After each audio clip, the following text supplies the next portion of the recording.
Hello friends, welcome you all to Suganthi's vlog. எப்படிப்பட்ட கால் வலியோ back பெயினோ இல்லை நெஞ்சு சளி எது இருந்தாலும் இந்த மாதிரி ஒரு ஆட்டுக்கால் நல்லி எலும்பு தண்ணி குழம்பு வச்சுக்கலாம். அதாவது 3 ஆட்டுக்கால் வாங்கியிருக்கேன் கருக்கினது. அதை கழுவிட்டு குழந்தைங்க இருக்காங்கன்றனால கொஞ்சம் மட்டன் பீசஸ் வாங்கியிருக்கேன், ஒயிட் கோட்டு. இதுக்கு தேவையானது இதெல்லாம் ஒரு 1/2 kg கிட்ட.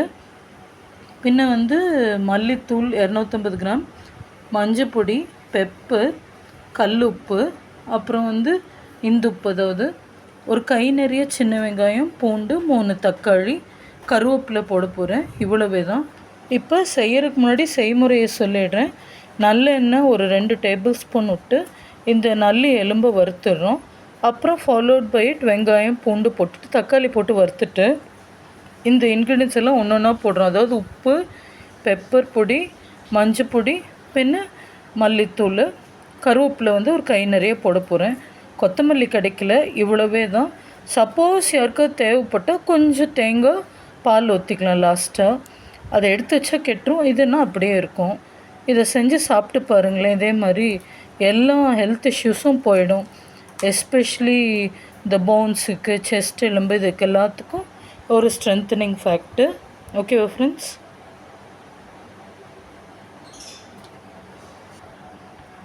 ஸோ கருவேப்பிலையும் வச்சுட்டேன். இப்போ ஆட்டுக்காலையும் கொஞ்சம் மட்டன் பீஸையும் போட்டு வறுக்க போகிறேன் நல்லெண்ணெயில். ஸோ ஃப்ரெண்ட்ஸ், இந்த மாதிரி ஒரு அடிகனமான பாத்திரத்தில் ஒரு 15 மினிட்ஸு ஆட்டுக்கால் எலும்பையும் அந்த மட்டன் பீஸும் போட்டு வறுத்துடுறோம்.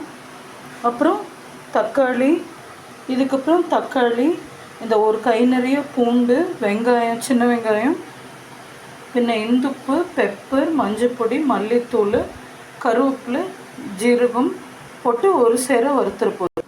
ஸோ தக்காளி போட்டுட்டேன். இப்போ அது ஒரு 5 நிமிஷம் வதக்கிடுவேன்.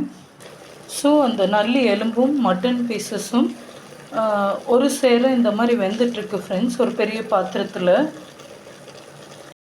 இப்போ பாக்கி இருக்க மஞ்சப்பொடி, உப்பு, பெப்பர், அப்புறம் சீரகம், மல்லித்தூள் போட்டுவேன்.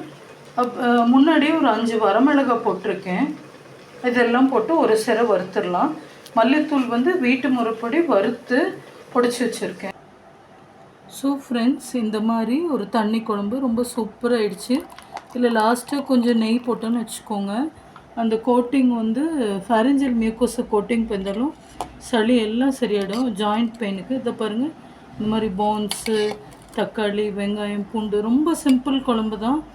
ஆனால் ஒரு 1.5 hours அதை கொதிக்கணும். அப்போ தான் அந்த எக்ஸ்ட்ராக்டில் இறங்கும். எப்படி ஆவி பறக்க மணக்க மணக்க நல்லாயிருக்கு. யாரெல்லாம் பிரியப்படுறீங்களோ சொல்லிட்டு வாங்க, செஞ்சு தரேன். Thank you, love you all.